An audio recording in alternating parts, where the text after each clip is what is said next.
Hey everyone, it's your boy Anime Uchiha, and today we're diving into another epic What If. This time, we're exploring what if Issei was betrayed and became the reincarnation of Sōsuke Aizen. Remake, Part 1. The End of a God. The sky above the ruined Soul Society had turned black. Flames consumed what remained of the Siriidii as the air itself trembled beneath overwhelming spiritual pressure. The final battle had already reached its end. Countless captains had fallen. The Quincy had destroyed nearly everything in their path. And now, only two monsters remained standing. 6.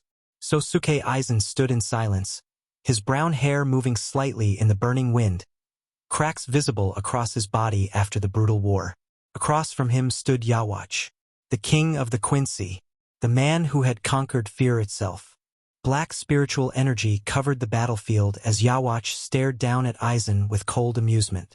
Even now, you continue to stand. Aizen adjusted his posture calmly despite the blood running down his arm. His expression never changed. No fear, no anger, only confidence. You speak as though victory was guaranteed from the start. Yhwach's eyes glowed faintly. The Almighty activated once more. The future itself bent beneath his will. In an instant, the ground beneath Aizen shattered apart. Massive black energy erupted toward him, tearing through everything in its path. But Aizen didn't move. The attack passed directly through him. An illusion. Yhwach narrowed his eyes slightly. Behind him, Aizen appeared with Kyoka Suigetsu already drawn. The blade sliced across Yhwach's shoulder. For the first time during the battle, blood spilled.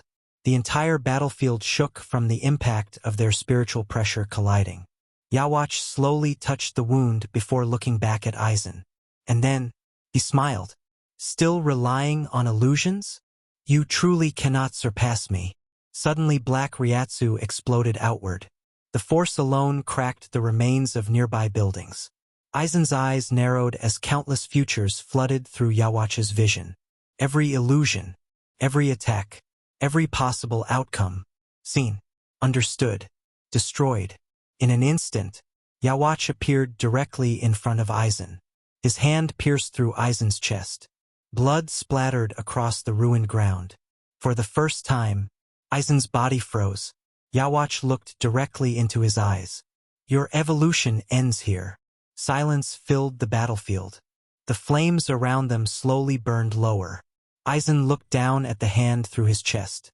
Then, he laughed quietly, not loudly, not madly, just calmly, which caused even Yhwach to pause for a brief moment. Interesting. So this is death. Yhwach pulled his hand away violently. Aizen collapsed to one knee as blood poured onto the shattered stone beneath him. His spiritual pressure began fading.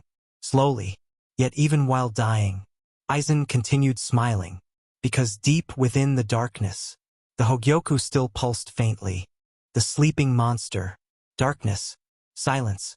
Deep within the soul of a newborn child, something slept. Not dead, not gone, waiting. The soul of Sōsuke Aizen had buried itself deep within the reincarnated body of Issei Hayudu after the final battle against Yhwach. But the conditions were incomplete. The emotions necessary for awakening had not yet been born. Hatred, despair, betrayal. Without them, Aizen remained dormant. Years passed. Issei grew up normally within the human world, unaware of the monster sleeping inside him. He laughed, went to school, spent time with his friends, lived like an ordinary teenager. Yet sometimes, people felt uneasy around him without understanding why. Teachers avoided eye contact. Strangers froze for brief moments near him. And every now and then, a terrifying spiritual pressure would leak from him for only a second before disappearing entirely. No one understood it, not even Issei himself. But far beneath his soul, Aizen continued sleeping, waiting. Night covered the underworld as destruction spread across the battlefield. Explosions shook the air while devils and stray monsters clashed violently around the ruined area. In the center of the chaos stood Issei Hayudu, bruised, breathing heavily, but still standing. Across from him floated Diodora Astaroth with a twisted smile across his face. Diodora laughed softly while brushing blood from his cheek. You really are persistent, Hayudu Issei. Issei clenched his fists tightly. His boosted gear pulsed with crimson energy as power surged around him. Shut up. After everything you've done, I'm taking you down here. Diodora's expression darkened slightly. Such pointless emotions. That is exactly why weaklings like you suffer. Magic circles suddenly formed around the battlefield. Multiple attacks fired toward Issei instantly. Boom! The ground exploded beneath him. Smoke covered the area as shockwaves tore through the battlefield. But then, a red aura burst outward. Issei charged through the smoke at full speed, his gauntlet glowing violently. Boost! He slammed his fist directly into Diodora's barrier. Crack! The magical defense shattered apart. Diodora's eyes widened. What? Issei didn't stop. Punch after punch slammed into Diodora with overwhelming force, driving him backward across the battlefield. The air shook from every impact. You hurt innocent people. You used Asia. You treated lives like toys. Diodora gritted his teeth before unleashing massive demonic power outward. Dark energy erupted around him violently. Do not compare me to insects like humans. The battlefield trembled. Black flames rushed toward Issei from every direction. But Issei forced himself forward through the attacks despite the burns tearing across his body. His determination overwhelmed the pain. Diodora stared at him in disbelief. Why do you keep standing? Issei's eyes burned with fury. Because people are counting on me. His boosted gear released another surge of power. The crimson aura surrounding him exploded upward into the sky. Even from a distance, the overwhelming pressure could be felt by everyone watching the battle. And deep within Issei's soul, something stirred for the first time. Very slightly, not awake, not yet, but listening. The beginning of betrayal. The battlefield had gone silent. Smoke covered the destroyed landscape as pieces of shattered stone fell from the sky. In the center of the destruction stood Issei Hayudu, barely conscious. Blood ran down his face as his body trembled violently from exhaustion.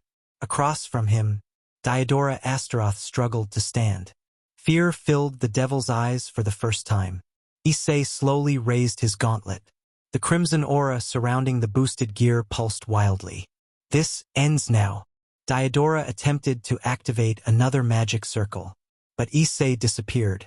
Boom! The impact shattered the ground itself. Diodora coughed blood as Issei's fist slammed directly into his stomach with overwhelming force. A shockwave exploded across the battlefield. Then, silence. Diodora collapsed. Defeated. The war was over. But victory came at a cost.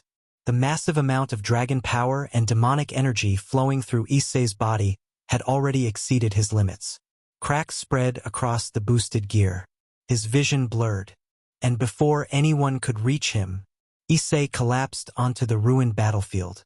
Unconscious. 6 weeks passed. Inside one of the underworld's medical chambers, Issei remained completely motionless. Machines monitored his unstable condition while magical seals surrounded the room. The damage to his body had been catastrophic. Too much power. Too much strain. Even healers questioned whether he would ever fully recover. And during those 6 weeks, everything changed. At first, people visited him. But slowly, the visits stopped. The concern disappeared. And behind Issei's back, the people he trusted most began turning away from him. Matsuda and Motohama started spending more and more time around the girls of the Occult Research Club. The bond Issei once had with them slowly faded. Then things became worse. Far worse. Rias Gremory no longer spoke about Issei the same way. Akino Himejima avoided mentioning his name. Kaneko Tuju became distant. Even Asia Argento and Zenobia Corda slowly accepted the growing separation. One by one, the people closest to Issei abandoned him while he remained trapped unconscious inside the medical chamber. And above all of it, the leaders watched silently. Surzex Lucifer, Azazel. None of them stopped it. None of them defended him. Because to them, Issei Hayudu had become weak. and weakness had no value in the underworld. 1 week later, Issei's eyes slowly opened. Everything felt heavy. Pain spread through his body the moment he tried to move. His breathing became uneven as he looked around the dark hospital chamber. Rias? No answer. The room was empty. Not a single person waited for him. Confusion filled his expression. Then the door suddenly opened. 2 devils entered silently, their expressions cold. Hayudu Issei. You are being summoned by the Mao. Issei's weakened body could barely stand. Yet the devils still grabbed him roughly and forced him forward through the halls of the underworld. Every step hurt.